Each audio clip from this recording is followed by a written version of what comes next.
Pinatigos naman ni Catholic Bishops' Conference of the Philippines President Cardinal Pablo Virgilio David ang pagtugon ng gobyerno ng Pilipinas sa online gambling kasabay ho ng labis na paglawak ng naturang uri ng sugal. Ayon kay Cardinal David, isang moral negligence sa panig ho ng mga government official na payagan nilang magkaroon ng access ang maraming mga Pilipino sa iba't ibang betting platform sa Pilipinas. Katwiran ng Cardinal, hindi na kailangang pumasok ng mga Pilipino sa casino dahil dinadala ng sugal sa kanilang tahanan, kanilang kwarto at maging sa bulsa mismo ng mga bata sa pamagitan niyan ng kanilang mga cellphone.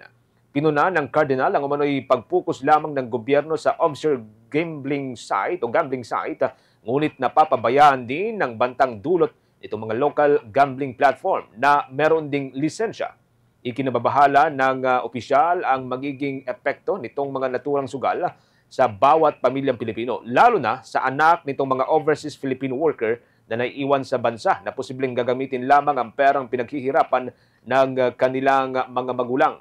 Binatikos din ng opisyal ang mga celebrity at mga influencer dahil sa ginagawang pag-endorso o pag-promote sa mga gambling site sa social media para lamang makakuha ng malaking bayad mula sa anyay mga bilyonaryo na walang konsensya. Babala ni Cardinal David, hanggat hindi gumagawa ang gobyerno ng Pilipinas ng akbang-hakbang para matugunan ang naturang problema, masasakripisyo ang isang buong henerasyon sa Pilipinas sa ngalan ng madaling kitaan.